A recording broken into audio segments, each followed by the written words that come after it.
Tidak panjang yang sempat kami sampaikan di dalam kesempatan subuh ini. Akan tetapi saya ingin kembali menegaskan, di samping kecintaan kita kepada Allah dalam hidup yang mesti kita ikhtiar untuk mencarinya, maka yang paling pantas juga kita hadirkan adalah mahabbah kepada Rasulullah SAW. Bagaimana kita menghadirkan kecintaan itu kepada Nabi? Apalagi Bapak dan Ibu yang dimuliakan oleh Allah, Nabi itu adalah Nabiur Rahmah, adalah Nabi yang membawa rahmat. Bahkan dalam sebuah riwayat disampaikan al-Qamakal, hayati wa mamati rahmatul li ummati. Kehidupan dan kematianku itu adalah rahmat untuk umat. Jadi ketika Nabi hidup, maka jelas itu adalah rahmat untuk sahabatnya. Tapi bagaimana kondisinya ketika Nabi telah berpulang ke rahmatullah di sisi Allah? Maka bagaimana caranya Rasulullah senantiasa memberikan rahmat kepada umat? Inilah barangkali yang membedakan Nabi dengan manusia-manusia lain yang pernah Allah ciptakan. Sebagian ulama kita masih meyakini bahwa Nabi itu secara hakikat tidaklah mati, meskipun jasadnya sudah tertimbun di tanah suci kota Madinah. Tapi ada ulama yang berpendapat bahwa Nabi itu sejatinya tidaklah pernah meninggalkan umat. Satu bukti konkret yang barangkali kita bisa angkat, orang yang biasa pergi ziarah kubur, ketika masuk di pekuburan, maka mereka akan membaca Assalamualaikum ya ahlal kubur, Assalamualaikum ya ahlal kubur wa nahnu insyaallah bihi lahir. Itu jika yang didatangi adalah ulama dan orang biasa. Tapi bagaimana ketika Nabi itu yang kita ziarah? Pernahkah kita mendengarkan seorang hamba Allah ketika seumpama ditakdirkan oleh Allah berkunjung ke kota Nabi, masuk di dalam raudhah, kemudian ia melintas di depan makam Rasul? Tidak pernah kita mendengarkan seorang hamba Allah ketika lewat di depan makam Rasul mengatakan Assalamu alayka ya ahlal kubur. Tidak pernah. Tidak ada orang itu kalau ziarah di depan makamnya Rasul, dia katakan Assalamu alayka ya ahlal kubur. Tidak ada. Kenapa kita tidak membaca seperti itu sebagaimana cara kita membiasa para manusia lain dan ulama yang lain? Ternyata Pak, di sini ulama kita memberikan satu bukti dan pelajaran bahwa ketika kau berziarah kepada Nabi, jangan kau katakan Assalamualaikum ya ahlal kubur, karena orang yang kau ziarahi itu sejatinya tidak mati. Karena Nabi mengatakan man shalla alayya wa sallama alayya radallahu ruhi. Barang siapa yang bersalawat kepadaku, barang siapa yang memberi salam untukku, maka Allah mengembalikan ruhku dan aku akan menjawab dan membalas salawat dan salam umatku. Berarti itu Nabi tidak meninggal.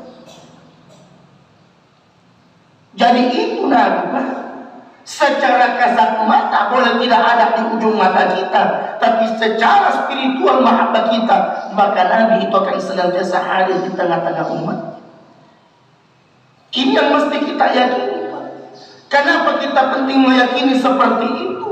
Agar semua akhlak-akhlak perbuatan kita, apa yang kita lakukan, apa yang akan kita tanam, itu tidak akan pernah jauh dari karakter dan sifat yang pernah ditinggalkan oleh Nabi.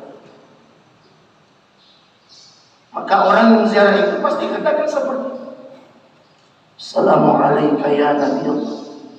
Dia tidak katakan Assalamualaikum ya ahlal kubur, tapi mereka katakan Assalamualaikum ya Nabi Allah, Assalamualaikum ya Rasulullah, Assalamualaikum ya Habib Allah. Kenapa? Karena seakan-akan saat kita memberi salam kepada Nabi, meskipun kita tidak nampak di ujung mata, tapi yakinlah salam yang kau ucapkan di depan makam Rasul itu akan langsung terjawab daripada baginda Rasulullah SAW. Ini bukti pertama bahwa Nabi itu memang luar biasa. Yang kedua, dalam bacaan tahiyat kita sering membaca at-tahiyatul mubarakatus salawatut thayyibat. Kemudian assalamu alaika. Assalamu alaika ini dalam kaidah bahasa Arab mengatakan bahwa itu adalah dhamirul mukhatab, yang mana damir itu akan menunjuk ketika seseorang berada di depan kita, manusia itu berada di depan kita, maka yang digunakan adalah dhamirul mukhatab alaika. Berarti saat kita membaca assalamu alaika di dalam tahiyat itu, berarti kita yakini ada Nabi di depan kita, maka kita pantas untuk memberi salam untuknya agar salam itu dikembalikan kepada siapa, dari mana ucapan itu terlontar, dari Allah. Jika Nabi yang telah mendoakan keselamatan kita, Pak, insya Allah nikmat dunia akhirat itu pasti kita akan dapatkan. Itu yang selalu kita inginkan. Karena orang hidup di dunia ini kan, Pak, sebenarnya cuma itu. Mereka ingin mendapatkan kemuliaan, mereka ingin mendapatkan keberkahan, agar nikmat-nikmat kemuliaan dan keberkahan itu yang membuat mereka menjadi insan yang selamat di hadapan Allah Subhanahu wa Ta'ala. Makanya itulah sebabnya, Pak, saya mohon maaf di kehidupan singkat seperti ini, Pak, yang roda waktu seiring jalan setiap harinya akan berganti.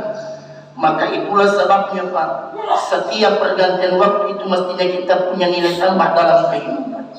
Entah itu nilai tambah di hadapan Allah, entah itu nilai tambah kebaikan terhadap sesama kita.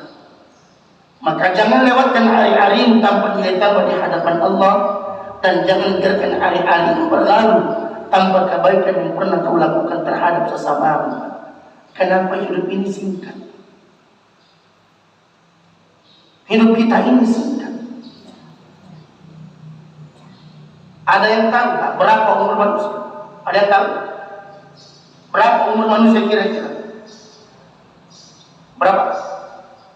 Berapa kira-kira umur manusia, Pak? 65. Oh, enggak ada yang tahu ya? Contoh. Ustaz Rijal. Kira-kira berapa umurnya Ustaz Rijal?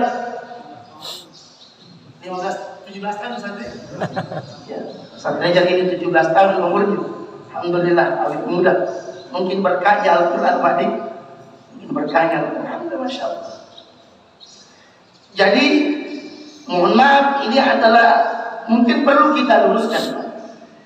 Jadi semua bilangan-bilangan yang kita sebutkan, entah itu umur 60, 70, sebenarnya, Pak, dari Allah dalam tinjauan agama itu bukan umur, Pak. Itu bukan umur. Yang Bapak hitung itu sebenarnya adalah utang kita. Itu adalah utang kita di hadapan Allah.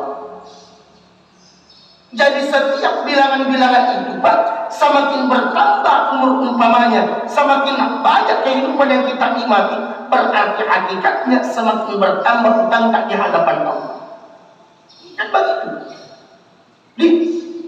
Betul? Saya ulangi.